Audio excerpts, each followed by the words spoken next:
risen in the morning, sends the sun high in the sky. Who would hide from heaven's glory? Who would pass the challenge by? La la la la la la la la la la la la la la.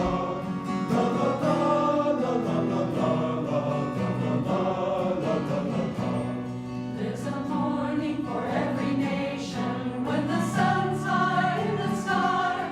There's a time for every people to affirm their destiny. La la la la la la la la la la la la la la la la la. Even so, all of us together can create a better land. Leave the past unto tomorrow. It's for all who understand. There's a morning for every nation when the sun's high in the sky. There's a time for every people to affirm their destiny. La la la la la la la la la la la la la la la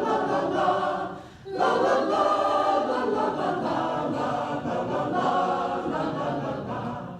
Even so, all of us together can create a better land.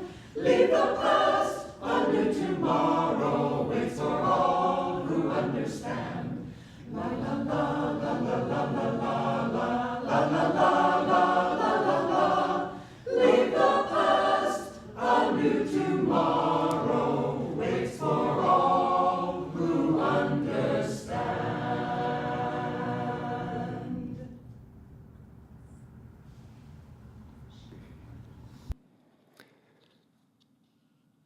This is week 53, and our readings are taken from Rays of the One Light, the weekly commentaries on the Bible and Bhagavad Gita by Swami Kriyananda. And this one is called The Last Commandment. Truth is one and eternal. Realize oneness with it in your deathless self within. The following commentary is based on the teachings of Paramahansa Yogananda.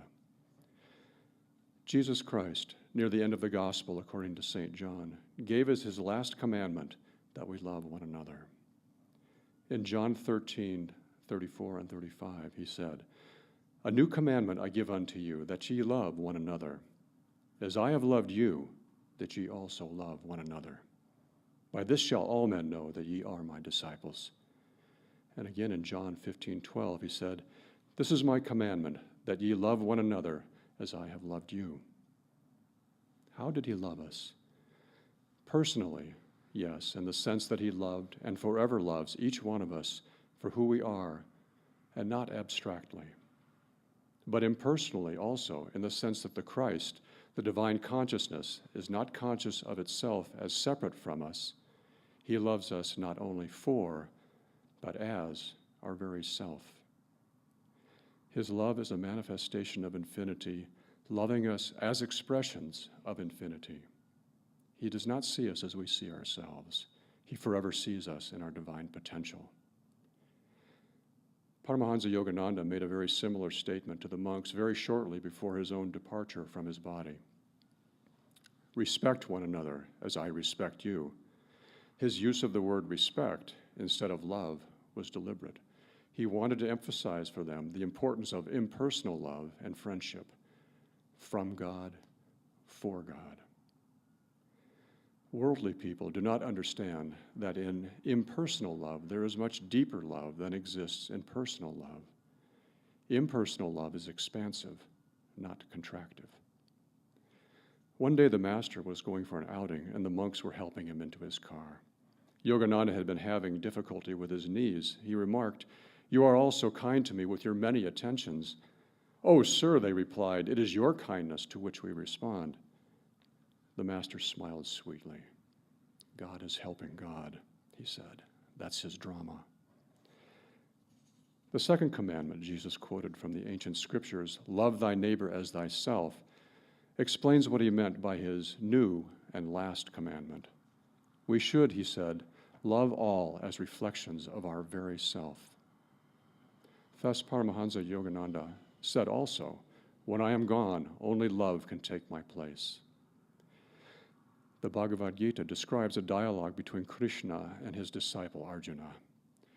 Thus, the other disciples are not part of the scene. The dialogue is internal and symbolizes the dialogue between the soul and God. Yet in it, Sri Krishna describes the way to supreme wisdom and supreme love. The serene self, being one with Brahman, neither grieves nor yearns. The same to all, he attains supreme devotion to me. That sameness toward all is the manifestation of pure love, impersonal in the sense of selfless. By that love, one attains supreme love for God alone. Thus, through Holy Scripture, God has spoken to mankind. Om, Om, Om.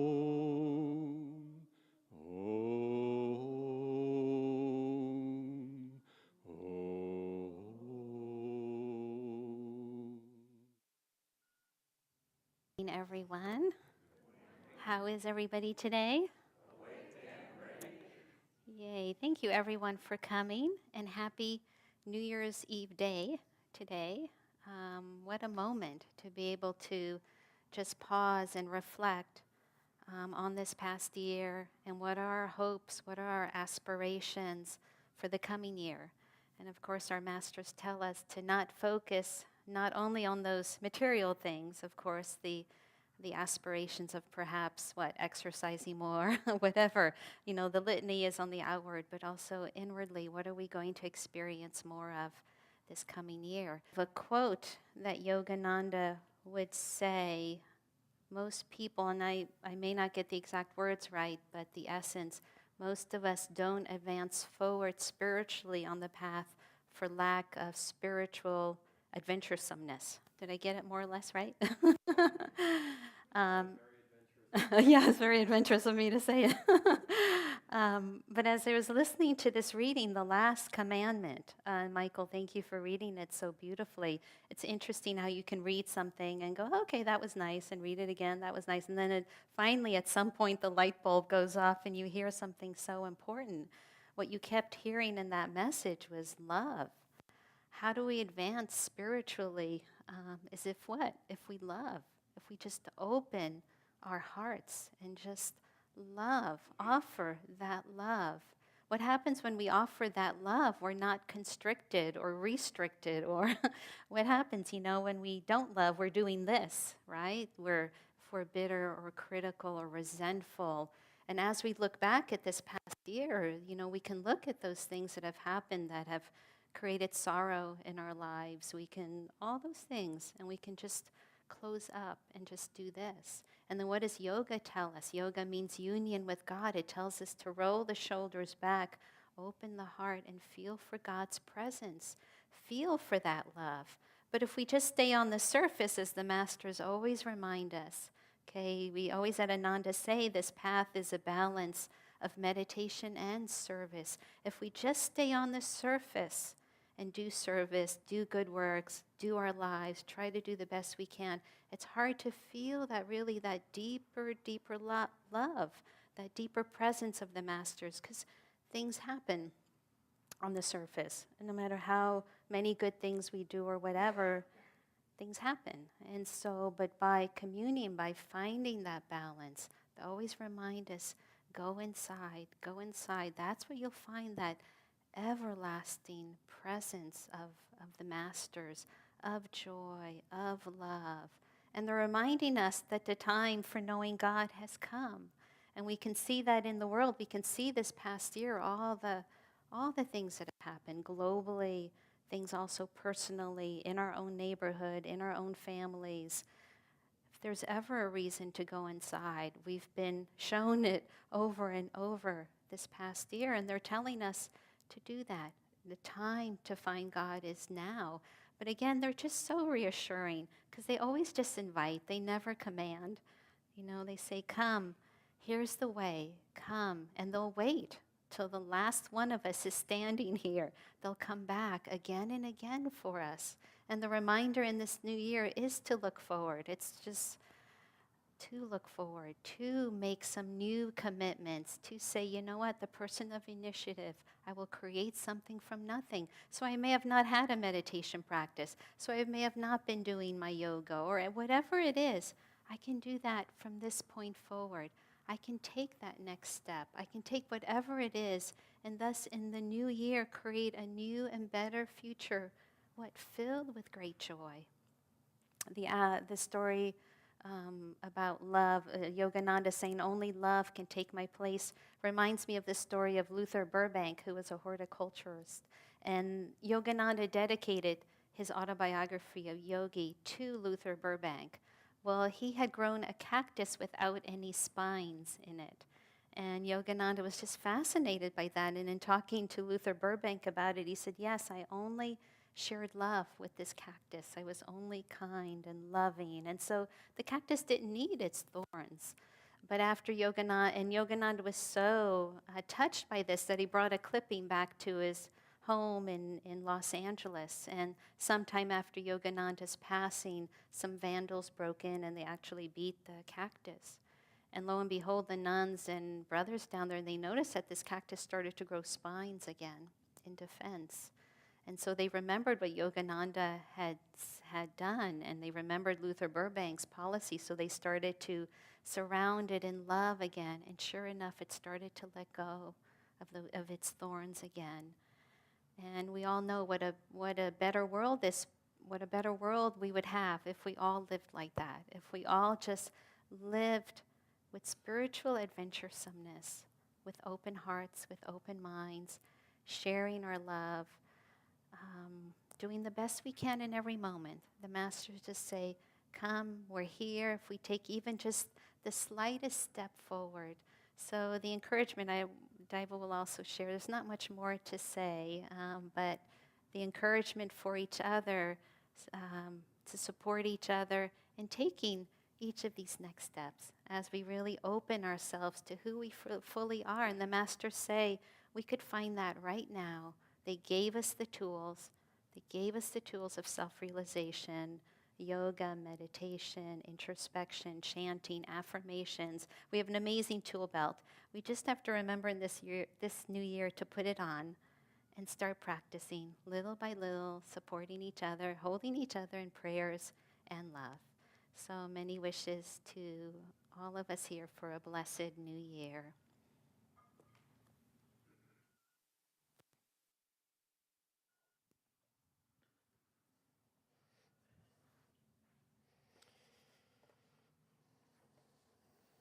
Good morning, everybody. A minister, rural minister, went out to a rural church to give service, and one farmer showed up.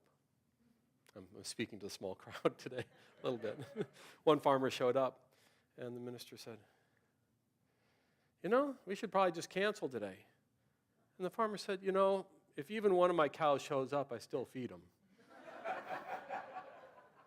So, the minister said, okay, and 45 minutes went by, and he finally wrapped up, and the farmer stood up and said, thank you, that was mighty interesting. He said, if only one cow shows up, I don't feed him enough for the whole herd. So we'll probably keep this a little bit short this morning. It's a great celebration of the new year. We've had a big year in so many ways. But this last week has been particularly poignant and relevant to many of us here. In fact, to everyone here on one level and to many of us at another level. Everyone here is here in large part, or in no small part is a better way to say it, because of the self-offering of one individual. That chant, sing songs that none have sung. Think thoughts that ne'er in brain have rung, walk in paths that none have trod, weep tears as none have shed for God. That the call to do something that is not currently done. The call to initiative. Today I will cultivate initiative. The person of initiative creates something from nothing, making the impossible possible by the great inventive power of Spirit. 1984, 1983, a woman who felt the pangs of yearning for God in her heart said, I will open the door for a meditation group here in Portland to make it possible for people to go into the stillness of their own souls to feel the presence of God. And Lorna and David and Karen LeBrier, and eventually Elizabeth and Gregory and Jamie and Darlene started to show up.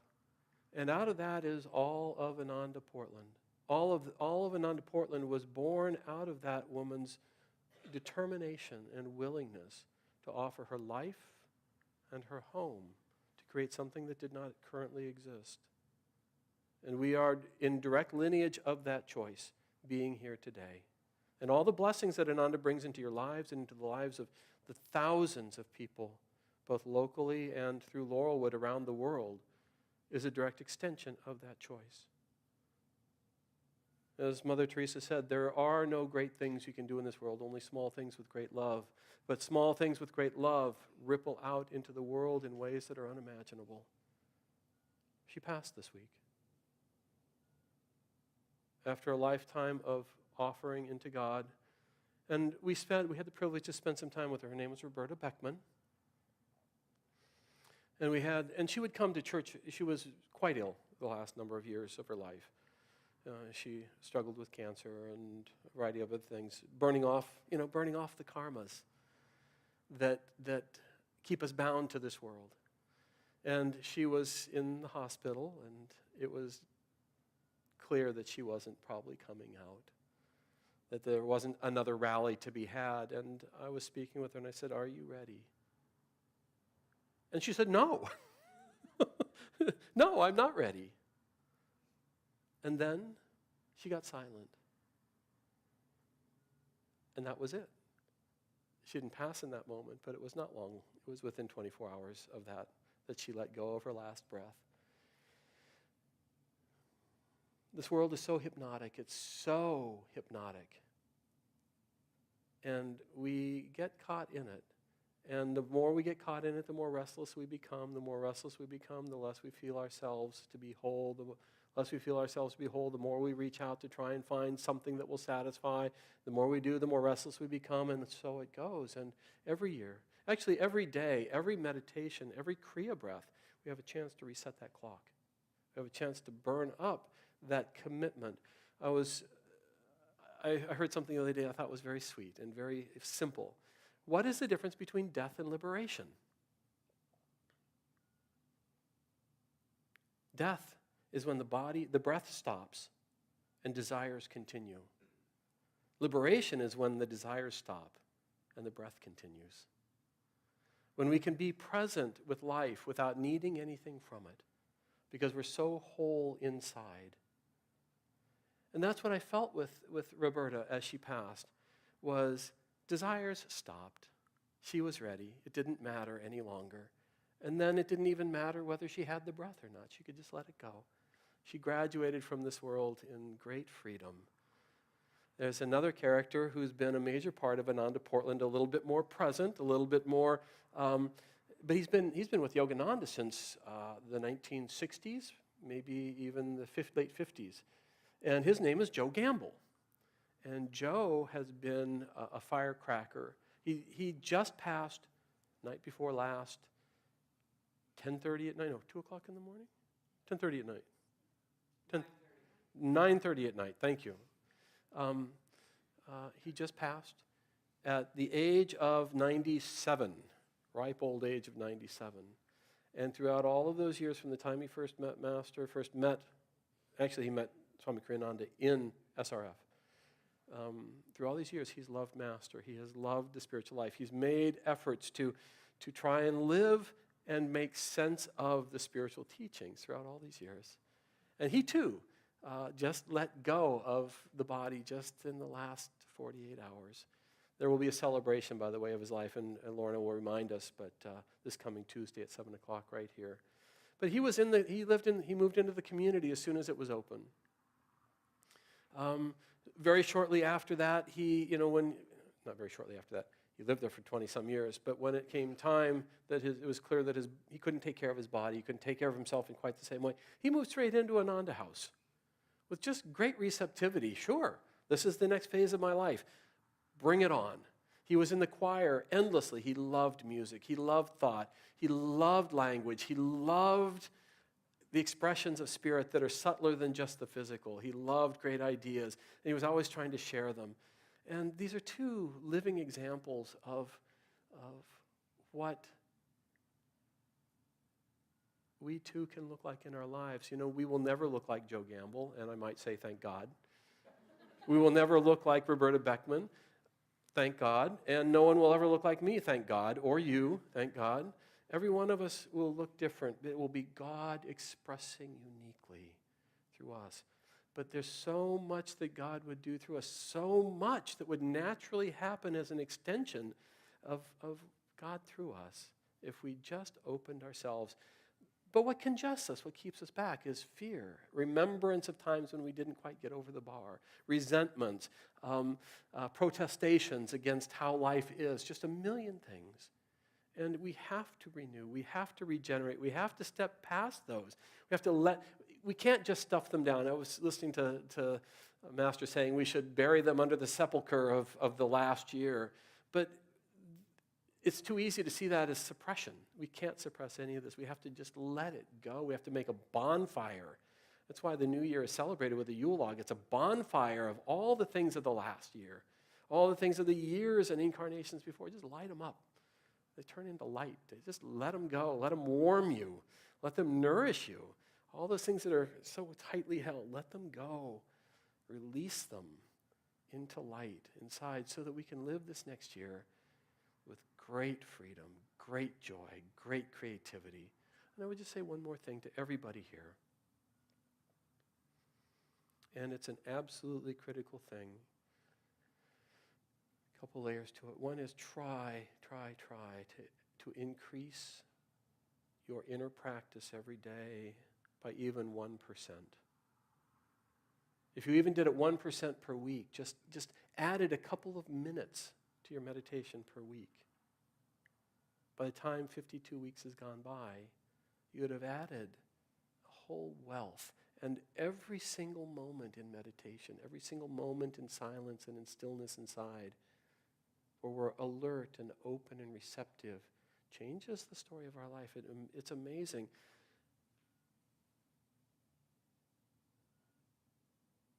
We can't, from our current state, whatever our current state is, we cannot experience what it's like to be at the next level of spiritual awakening. I used to go backpacking. It was how I first kind of found my way into the world of God and spirit, by going inside in the beauty of nature. Oh, God, beautiful, and just the rhythm of the footsteps and the breath in and out, and just the wonder of nature and God through nature all around. And when I was backpacking, I would think, good Lord, why don't I do this all the time? I just couldn't imagine another reality. And then I'd go back and I'd get busy with my job, and I get busy with all the habits of life and the phone and the news and the music and I'd go, gosh, I should go backpacking. Oh, it's too much trouble. Why would I ever want to do that? Wherever we are, if it's the restlessness of the world, oh, we should meditate more. Oh, why would I ever want to do that? It's too much bother. But the wonder and the beauty and all the things that are so profoundly satisfying that we touch in the stillness of our own soul, we can't get there by imagining it from down here. We have to do the practice. We have to actually pack the pack. We have to put it on our shoulders. We have to drive to the place where we get out and put it all down. We've let everything go. And it can be packing up our blanket, our Om board, our Kriya beads, and walking to our meditation room, and going into the wilderness there. But I would just say, if you have the chance, and for God's sake, everybody here probably has got the capacity at one level or another to make that chance, take time this year for seclusion. Yogananda and Kriyananda used to recommend 9-day minimum as a complete set, not 9 days filtered in 15-minute segments across the year, but 9 days where 2 weekends and 1 week where you stop, you turn off the phone, you turn off the computer, you turn off the TV, you eat more simply or fast, you start to read your spiritual books, you meditate more deeply, you go for quiet walks in nature, you breathe in, you breathe out, you practice your yoga, you do your kriya, you start to go deeper into the practice, and all of a sudden you find you're not just going for a hike in the woods, you're actually backpacking. You're actually in there deep enough that something else can be born. And that's the regeneration of spirit. That's being reborn in spirit. And we all have that available to us. And then when you take your daily walks in nature, your daily time in meditation, it's carried by the power of that seclusion. So let's try and find that place inside where our willingness initiates that experience inside so that we can carry the light of God with us, awakened into this troubled world, and live in the joy, live in the freedom of spirit this new year. Let's take a moment of silence. Next song we'd like to offer is entitled Love is a Magician by Swami Kriyananda.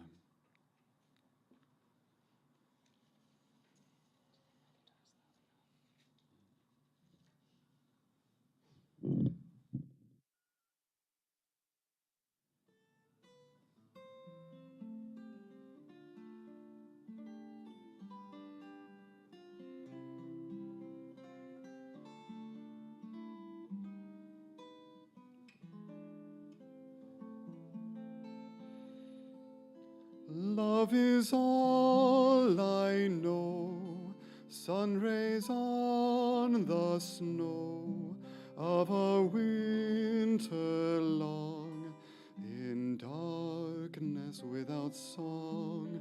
Oh, my heart's afire, burning all desire, only you remain, and life again.